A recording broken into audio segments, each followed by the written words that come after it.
What's going on, everybody? So off of just another ridiculous live stream from Reventure Consulting, it just amazes me the stuff that this guy puts out there. It just absolutely blows my mind. He was insistent that every single person that disagreed with him, that there wasn't going to be a crash, that we were wrong, and that all the data points to it. But the only data points he's talking to, the only data points that he's largely reflecting in all of his research is movement patterns or building permits. This is not what makes an entire housing market. Wage inflation is absolutely going to be off the charts. The number of inventory actually on the market is going to continue to pale in comparison.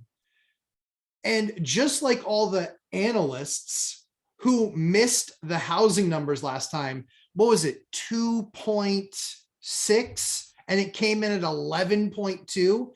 These are people that are paid professionals, millions of dollars a year, paid to watch a market, and they were wrong by a factor of 5. I mean, you could fall out of a boat and hit water more easily. Like, this is just, it's unbelievable to me. People that can only read charts. You know what I do? I do the work. I'm talking to the realtors. I'm talking to the brokers. I'm talking to real estate companies. I'm talking to builders. You know what all of us see? We all see exactly the same thing, which is real estate is 1000% hyper-local. Absolutely, 1000% hyper-local. But just because it's gone up a ton, what about the accounting of 40% of the cash ever created in history in the US was just done in the last couple of years? How about that number? The fact that there's that much more money chasing that much less of inventory. And this concept that investors are somehow morons. I would buy as many units as I can get because I literally have a waiting list of 180 people that want housing, 180. And you know what? They can't buy it. So they want to rent it. And they're still on my list because they can't find another rental. This is supply and demand. You want to see what the most important chart is? Supply and demand. The fact that there's a ton more money in the market, the fact that there's massive wage increases, all of these things are real. The fact that there's inflation. He actually said inflation wasn't really impacting the market. What, are you kidding me?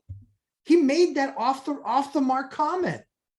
And then we're sitting there, and I actually would love to debate Nick. I would love to debate him because I think he's wholeheartedly wrong about a crash. There are absolutely going to be adjustments in certain markets, but a crash, 30, 40, 50%? No, especially if rates go to 4%. If they only go to 4% and you're able to still get a 4% mortgage, I'm sorry, but Nick is just flat out wrong.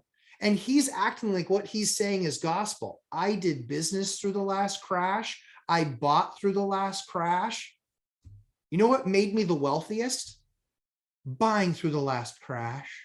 Yeah, buying through the last crash. But then he said all of the scenarios now are the same. No, they aren't. You could not be more wrong. You are factually incorrect.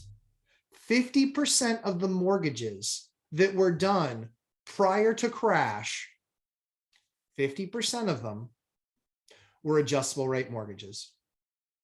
Now it's 2%. 50% versus 2%. Lending standards could not be more different. They couldn't be more different. Back then, you had something called a ninja loan. No income, no job, no assets. They called them ninjas. There was documentation. You didn't have to do income verification. Factually speaking, he's wrong. Lending standards now are completely different than where they were. Nick, you shouldn't be talking about something that you didn't experience yourself. You don't know. And the charts don't tell you the whole entire story. The fact of the matter is that you had people that were making $60,000 and $80,000 a year qualifying for $500,000 homes. That does not happen anymore. The lending standards are far more strict. The other thing that shifted is that look at the majority, look at the splits in where you were with who would buy those mortgages then, Fannie Freddie, and really there weren't nearly as many bought by Fannie and Freddie than or what is purchased now. The numbers are completely different. They are a much larger part of the market now. And so they have different underwriting standards. So to sit there and say video after video after video, the crash, crash, crash, here's my justification. It's the same, basically 3 charts. You're just not doing yourself any favors, and you're not doing your watchers any favors, none of your subscribers any favors. I mean, honestly, this is getting to the point of absurd. You can have your opinion, but debate another point. I'll debate the points with you. We can do it respectfully. I would love to have the conversation with you because I think some of your data is important. But if you really believe that there's going to be a real estate crash in LA to the point of 50%, like what some of you are saying, or like you said in 2 videos ago, that 50% crash based on what Jerome Powell's going to do with tapering, there's just no way the market doesn't fall that fast. It absolutely does not. First, what we have to do is really see a real decline, a real decline. A decline isn't, hey, there's a price reduction. That's not a decline. People got nutty and they started reaching for the stars, and it was every single time it was a new record. Every single time it was a new record by percentage points. That's not how a healthy market works. Recognizing that what was occurring, there were still things that were properly priced that were still selling. It was the crazy outlandish stuff that wasn't. And that stuff sitting in days on market, yeah, that adds to your chart. But I know as an investor looking at that, I'm like, yeah, they're going for the absolute moon on that one. Why? Because they could try and they wouldn't get there. But if you asked for 600 and you really know the number is 550, but you get 570, did you win? Sure, that's just pricing strategy. That's all that is pricing strategy. So I would absolutely love to debate Nick on the facts. We can keep it respectful. I think he's a smart guy, but I think that he's reading way too deep into these charts. I think that he is not out there on the street doing the work, talking to these organizations. And I think that that largely is going to impact the type of data that he's gathering. These charts are not going to tell the future, because you know what wasn't modeled? What wasn't modeled was 40% more cash in the market than has ever been in the market before.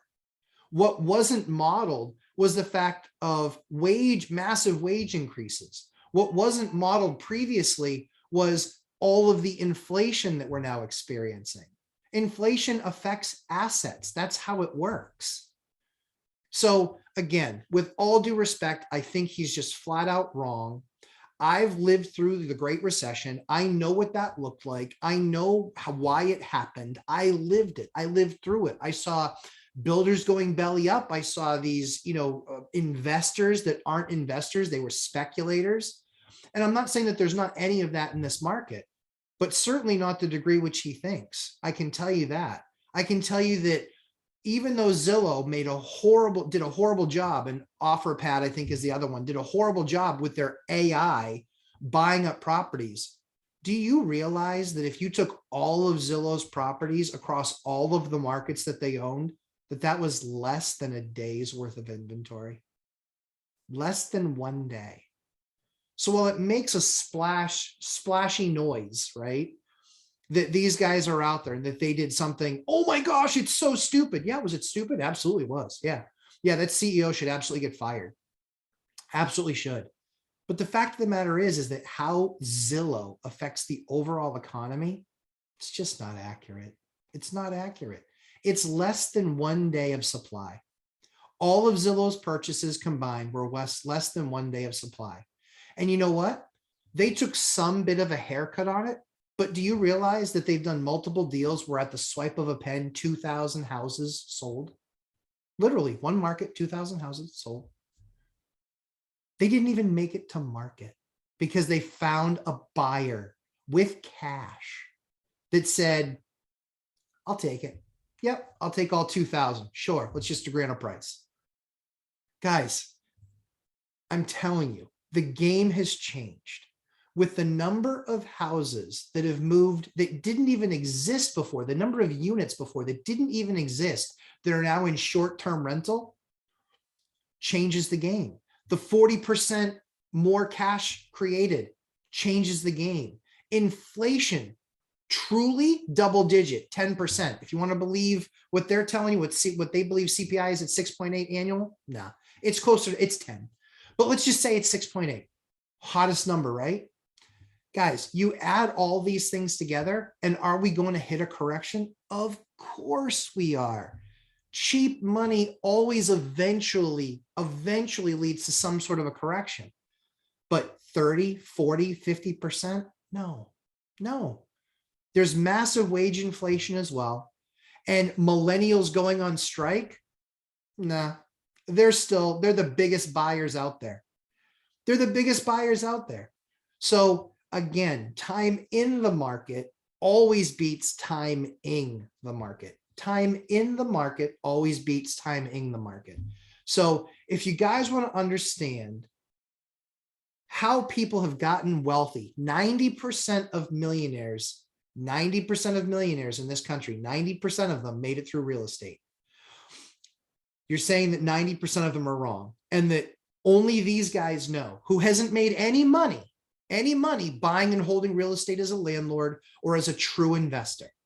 So like I said, smart guy, would love to debate him, wish that he would step up to the plate. I'll even debate him for $1,000. If he gets more likes than I get, you know what? Cool. I'll give $1,000 to his favorite charity, because I want the conversation to be held, because I think he's missing some very key important stats and real life experience that would actually help people and actually help him create a better and more complete picture.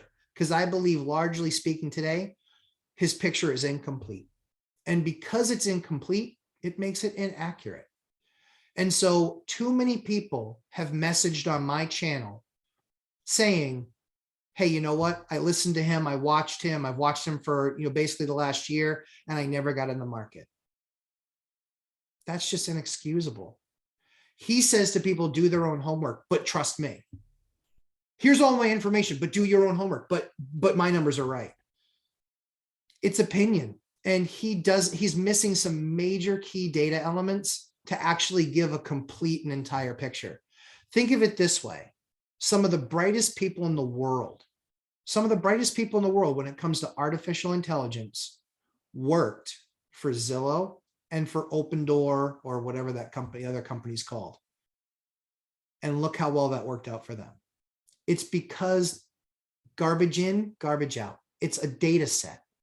And their data set and their conjecture and projections based on the data that they were collecting set for an inaccurate course, just like the graphs that he's bringing up will do.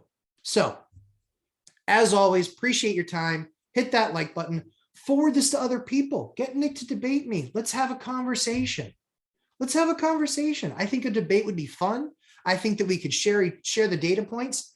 I know he's not watching my channel.